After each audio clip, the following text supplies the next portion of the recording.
chaîne YouTube Régner pour gagner. Mon nom est Sonia et bienvenue sur cette chaîne à connotation chrétienne. Alors, comme vous avez pu le lire aujourd'hui, le sujet du jour c'est protège ton cœur. Donc, pour les personnes qui me connaissent, comme d'habitude, j'ai fait quelques recherches au dictionnaire sur la définition du mot cœur, dans le sens physique bien entendu. Et le cœur est un organe musculaire creux qui est un élément moteur central et qui permet entre autres la circulation sanguine de notre corps. Alors, je ne sais pas pour vous, mais moi, les mots qui m'ont réellement captivé justement lors de la recherche du mot, c'est entre autres les mots suivants, moteur central.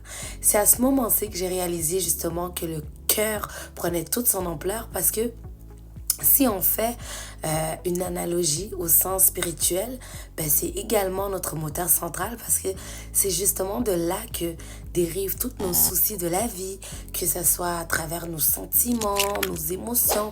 C'est de là que le cœur vient, quoi. Donc, d'où l'importance de réellement protéger notre cœur.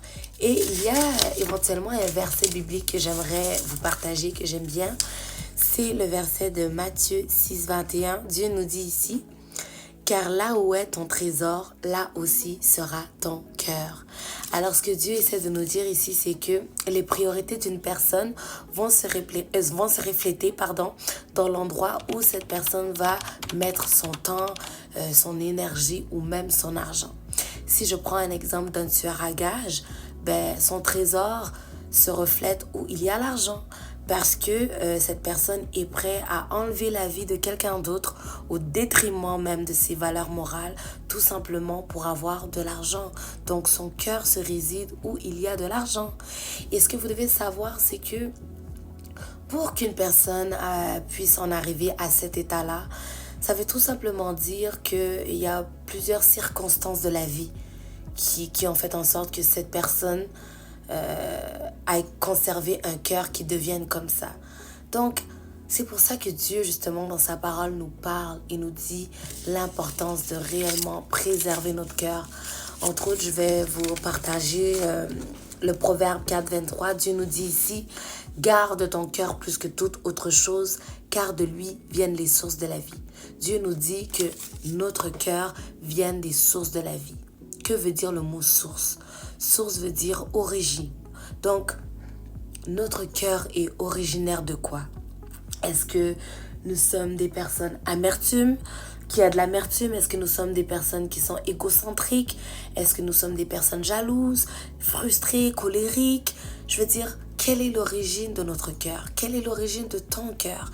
Parce que au moment où tu es en mesure d'analyser l'origine de ton cœur, c'est à ce moment-ci que tu peux déjà commencer à faire un travail sur toi-même.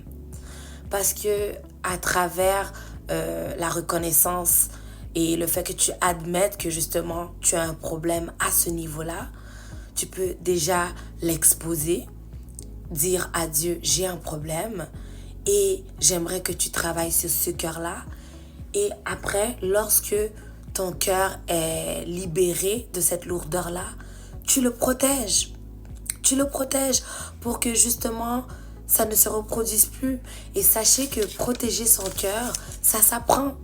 Il y a justement un dicton d'un homme qui s'appelle Nelson Mandela. Pour ceux qui ne connaissent pas, Nelson Mandela, c'est un homme qui s'est battu pour les droits civils et la légalité des races toute sa vie. Il a gagné également un prix Nobel de la paix. Et il a dit entre autres, la haine n'est pas innée. Les hommes apprennent à haïr et s'ils peuvent apprendre la haine, alors on peut les enseigner l'amour. Car l'amour gagne plus naturellement. Et c'est vrai. Donc, c'est quelque chose qui s'enseigne. D'où l'importance également, bien aimé, de lire la parole de Dieu. Parce que je vous le dis, les conseils que Dieu nous donne dans la Bible, je les vois dans la vie de tous les jours. Moi, je suis une fille qui regarde beaucoup Planète Crime aussi, là, je vous dirais. Et je vois, j'analyse, je vois comment, en fait, le péché est rentré dans la situation familiale. Et je fais l'analyse avec la Bible. Je fais toujours des parallèles, surtout dans Proverbes. Proverbes, il y a tellement de conseils de vie. Et c'est là que je me rends compte que c'est tellement vrai, Dieu nous dit ça et c'est ça qui arrive. D'où l'ouverture du péché. Donc, c'est tellement pertinent, c'est tellement important. En fait, la vie, c'est votre médicament, c'est votre conseiller, c'est votre encyclopédie spirituelle. Ça va tellement vous aider. Encore une fois, je vais m'appuyer sur un verset qui est Matthieu 15, 18. Et Dieu nous enseigne et nous dit, « Mais ce qui sort de la bouche vient du cœur. Et c'est ce qui souille l'homme, car c'est du cœur que viennent les mauvaises pensées, les meurtres, les adultères, les impudicités, les vols, les faux témoignages, les calomnies, en fait tout. Dieu, encore une fois, si on analyse le verset, nous dit que ce qui sort de notre bouche vient du cœur et c'est ce qui souille l'homme. Donc, lorsque vous pensez à dire quelque chose de blessante, pensez-y 2 fois parce que ça veut dire que ce que vous avez dit sort de votre cœur. Et à ce moment-là, c'est là que vous devez faire déjà une analyse sur vous-même et vous dire « Oh, peut-être que j'ai un problème dans mon cœur. » Et non seulement ça, mais ça nous souille. Lorsque Dieu dit ça souille l'homme, c'est dans tous les sens du terme, que ça soit psychologique, que ça soit spirituel ou même physique. Lorsque Dieu dit quelque chose, c'est la vérité. Encore une fois, je vais m'appuyer sur le verset de Proverbe 17, 22. Dieu nous dit, un cœur joyeux est un bon remède. Beaucoup de personnes, lorsqu'ils lisent ce verset, font référence seulement à la psychologie.